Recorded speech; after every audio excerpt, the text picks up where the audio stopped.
Here we go. Let's do this. Him and his mom both went missing. So my buddy's this used to be a PI. So they probably know where the guys are or the kid is, they just don't want to give out any information. Yeah. Josh's grandmother passed away. Josh didn't just go missing on his own. Him and his mom both went missing. Josh's mom's name was Rose. She was a very nice woman, but she had her secrets. Roughly 800,000 children go missing every year in the United States of America. Missing.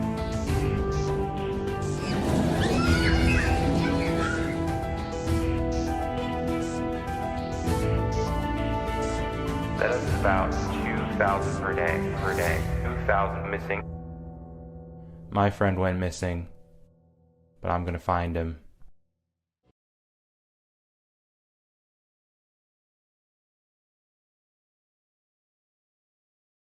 Rose was always full of joy and very happy, always smiling. She never had a bad thing to say about anybody. She was very quick to join in, always wanted to help out. She even helped with some of our Christmas plays. She hand sewed some of the costumes. Stuff like this made it so that her and my mom became very good friends. It wasn't just Josh that I was friends with. Both of our families were friends together. So it took a toll on us when they both went missing. I'm not just looking for Josh anymore. I'm also looking for his mom. So I went to the library to look at old newspaper records. I wanted to see if there's anything in the paper about Josh's disappearance. I figured we're a small town and a kid going missing might make, the front page. So I went through some of the records with the help from the librarian.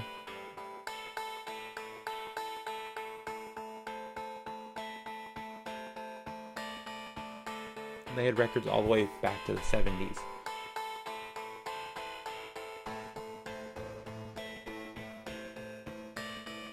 I decided to check the records for January 2003 because that is around when Josh would have gone missing. So that's like the most obvious choice. So when I found the actual tape for January 2003, we put it in the machine.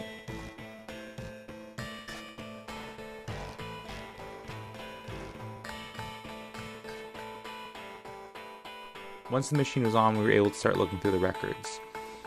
This was kind of interesting to go back and see old newspapers. I mean, it's only been 15 years, but still, it's part of my childhood and part of my history too. So we started going through it.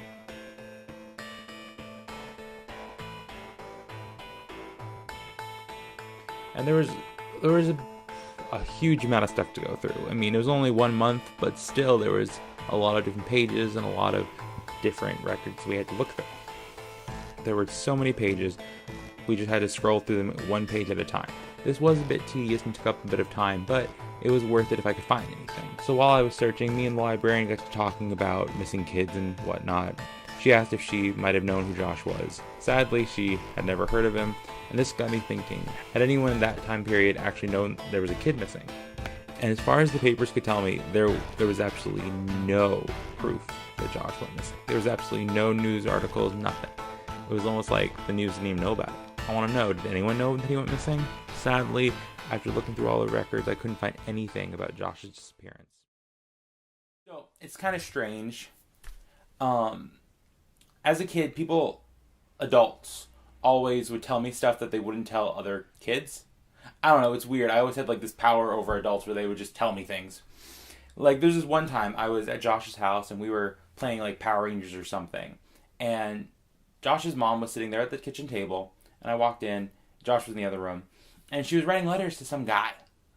Like some guy she met online. And they were love letters. And she was so excited about him and she was so, her face just lit up more than usual. And she was so excited to go meet this guy. A few weeks later, that's when they went missing. So I can't help but wonder, did she go to meet this guy online and did something bad happen? And then that's where they went? It kind of worries me now. Like, how many people go missing online from strange people they meet? Is that why they never came back? I wanted to do a little search for how many women actually go missing from online dating. And like, what are the statistics about that? So Here we go.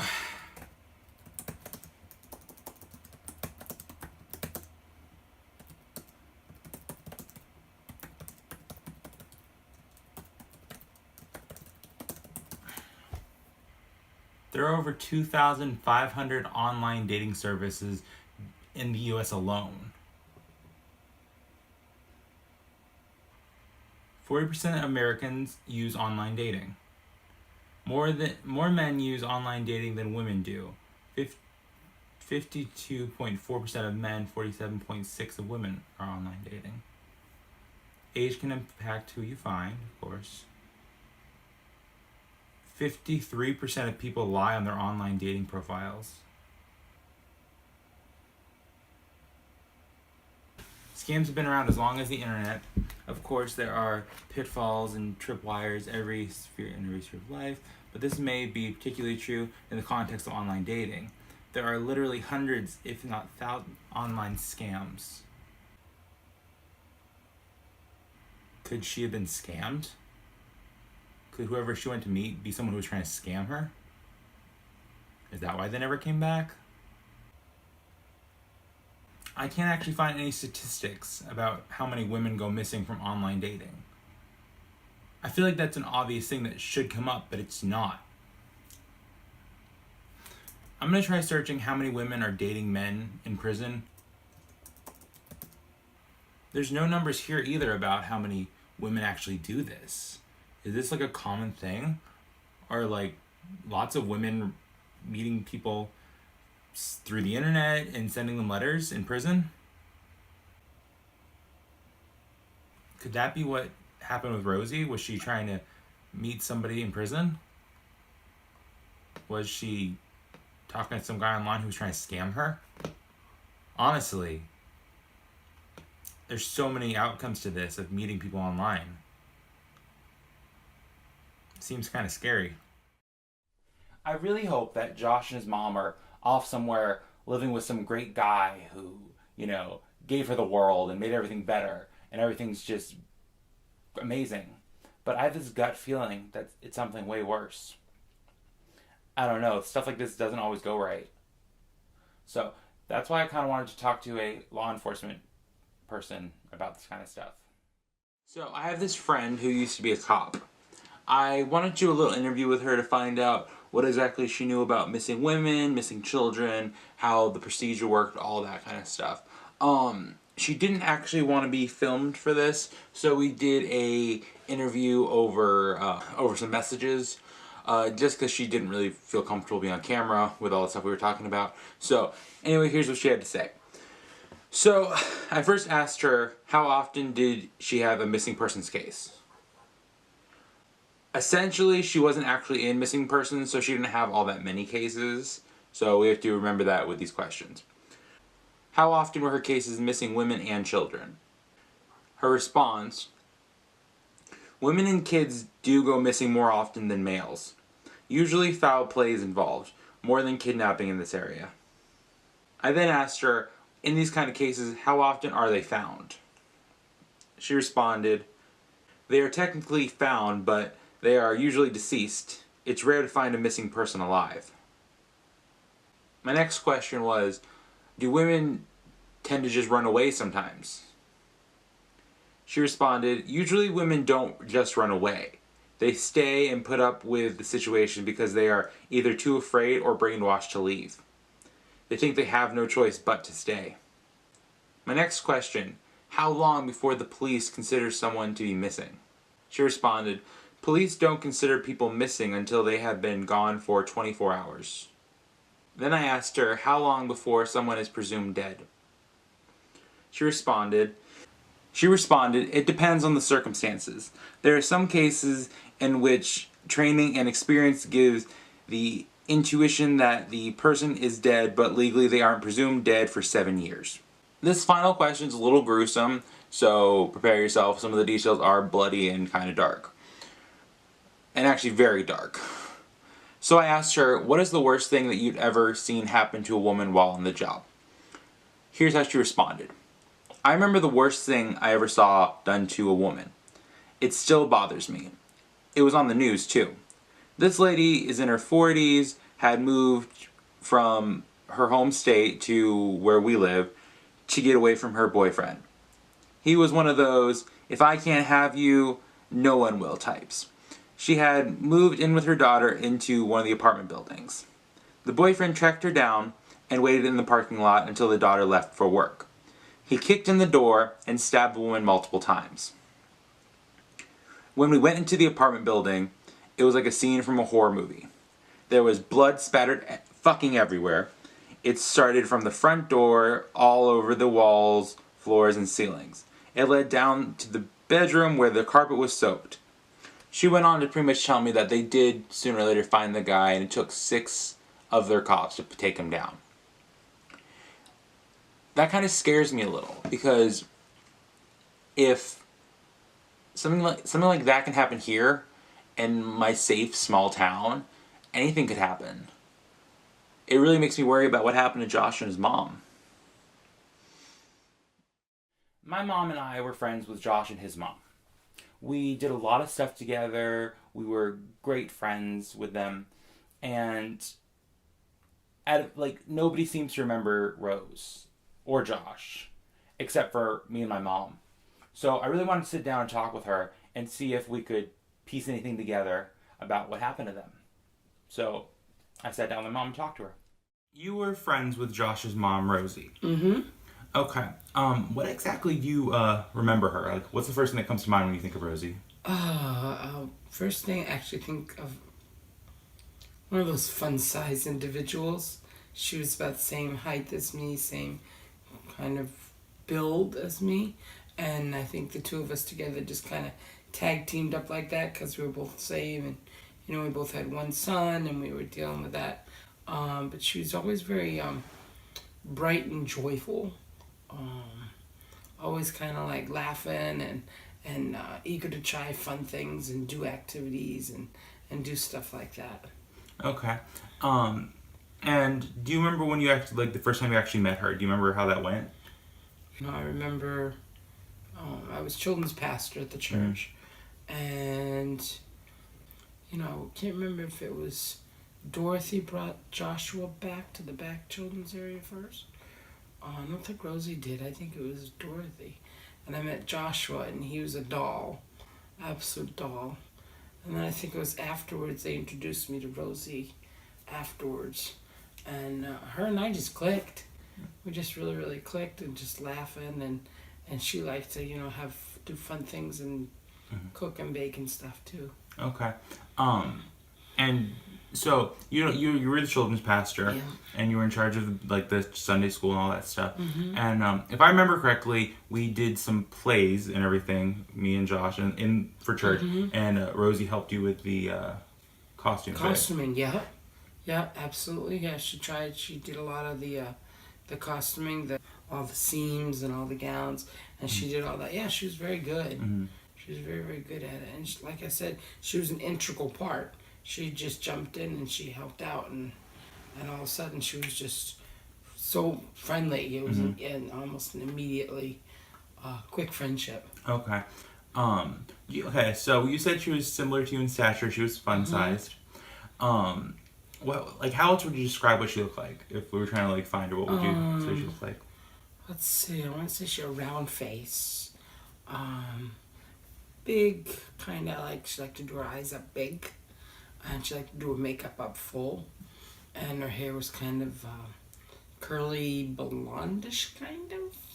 I guess it was kind of she liked to do different things with it, but yeah, I would say that's how I remember her, is having the big makeup and the curly hair and big smile, big smiles. Okay.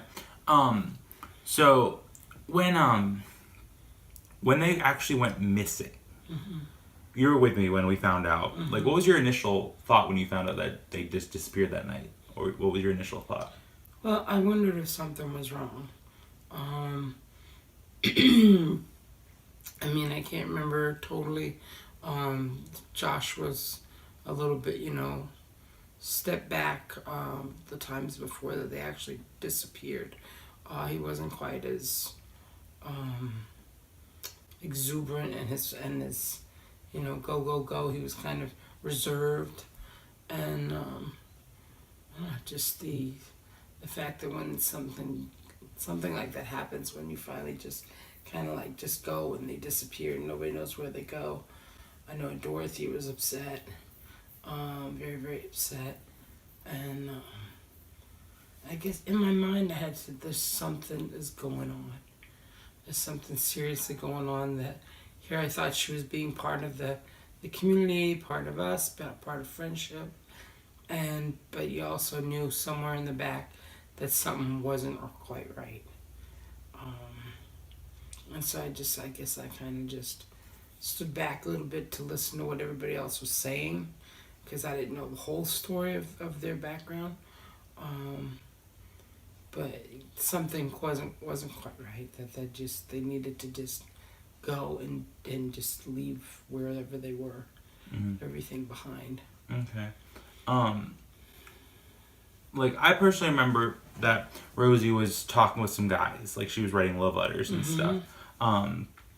And like, did you remember? Because I mean, I surprisingly people tell me a little bit more than I do most children for some reason. Do you ever remember her talking about like a boyfriend or someone?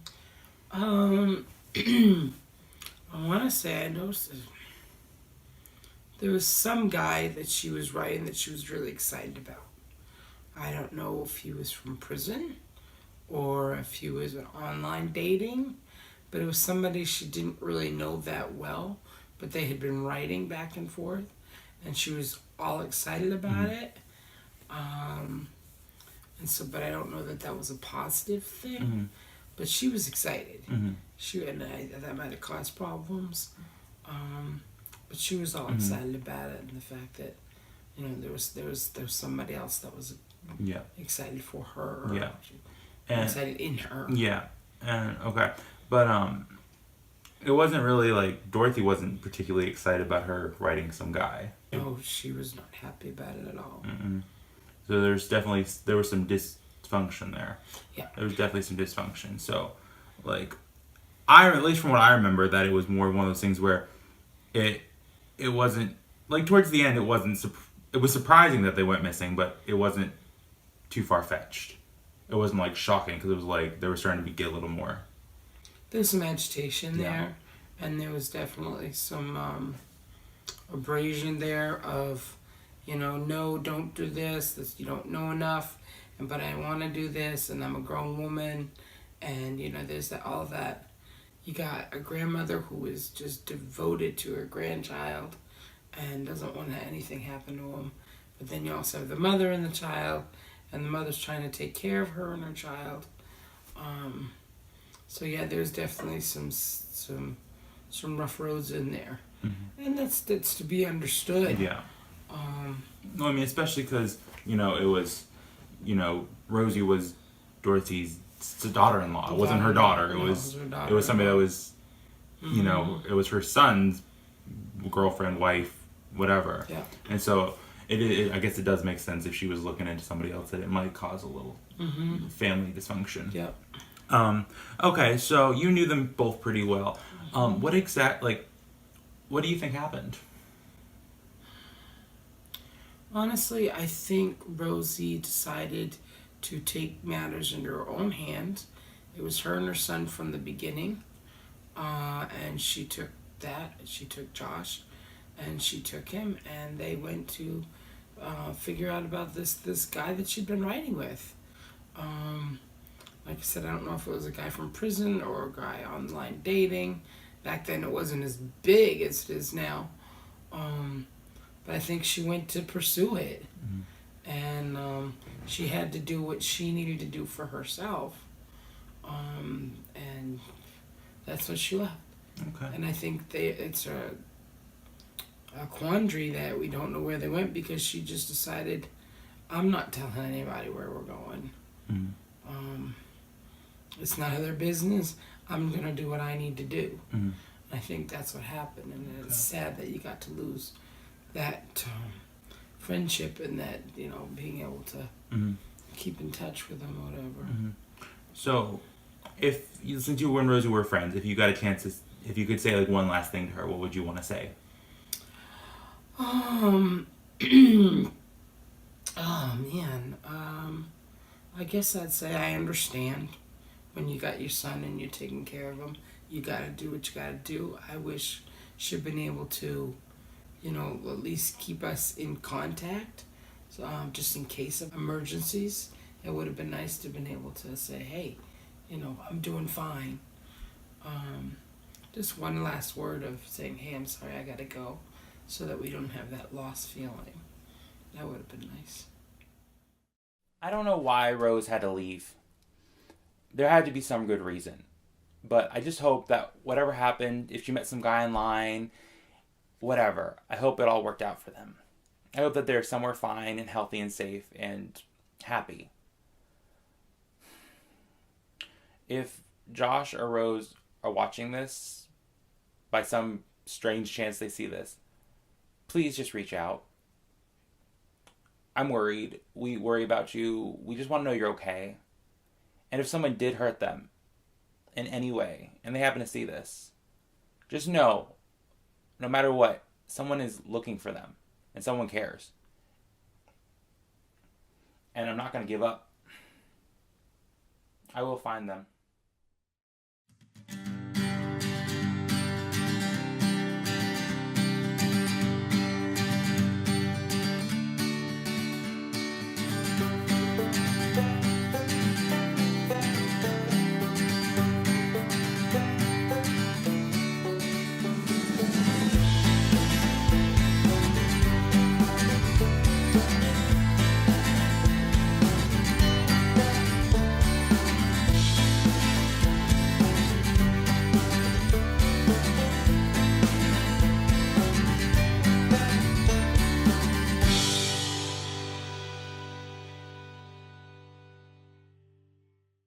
J Markers Network, get into it.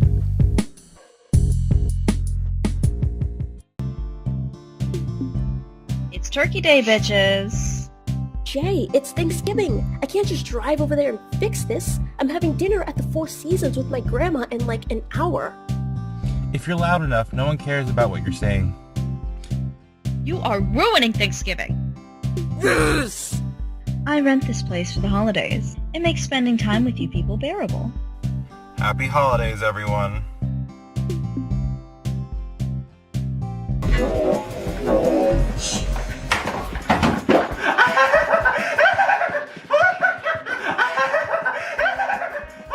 Spend your late nights with Creeper. Late Night Madness. Only on J Markers Network. Life. What's the point? Money? Success? Power? This was a question that plagued me when I was teaching my undergrad class.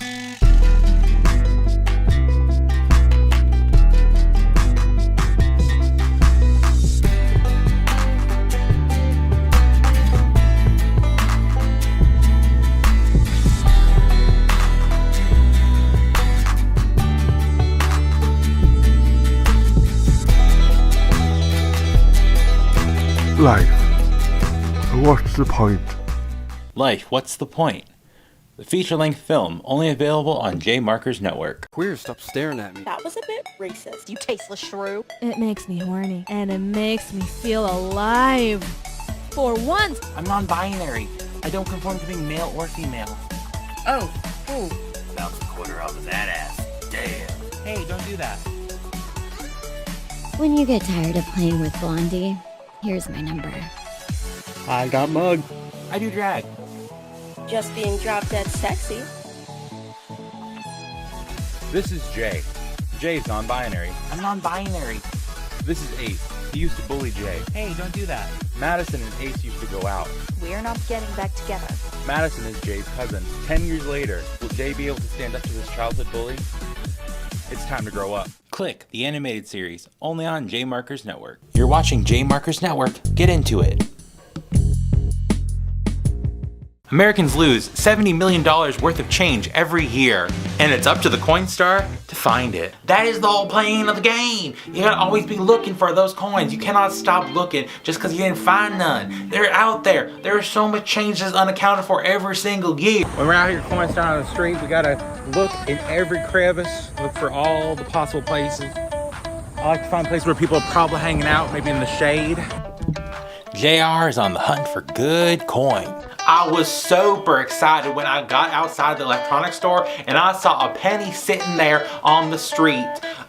So we can make a quick buck. I'm also wearing my protective gear because it's better to stay safe than holding a hot penny and burning yourself. I do like to check out thrift stores because you never know what you're gonna find. One time I bought me a coat, I bought me a nice jacket to go to a prom or like a wedding or something, and I put my hand in the pocket, I found a dirty tissue.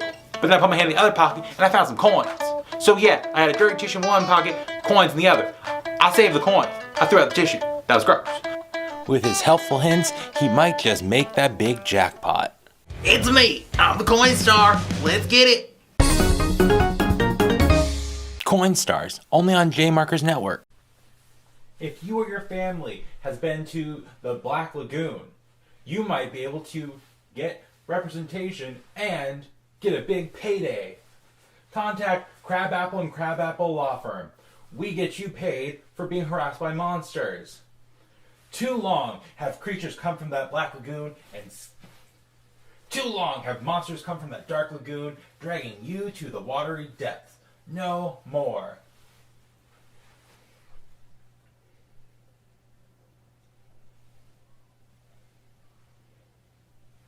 That lagoon was built in a place where monsters were known to be born, and you still had to pay the consequences. No more. Hi, I've been representing people just like you for many years, and today I want to help you get compensation. No more do you have to be poor or broke or just plain sad. You can get your money and your payday. Sure, you may have been dragged to the bottom of a lake, but you don't have to keep living like this. Yeah, you might smell like seaweed now. You might be a little shaken up, but I'm going to get you a big payday. There's a giant class act lawsuit being started in your name. Call 555. Wow, that monster was crazy. To get a hold of one of our many associates at Crabapple and Crabapple Law Firm. Did you fall in love with one of these sea creatures? Did they show you a new way to love? You didn't have to do that. You can now get paid for that. If so, you're perfect for our case. Contact us now. I want to get you paid. That's right, you can get some money.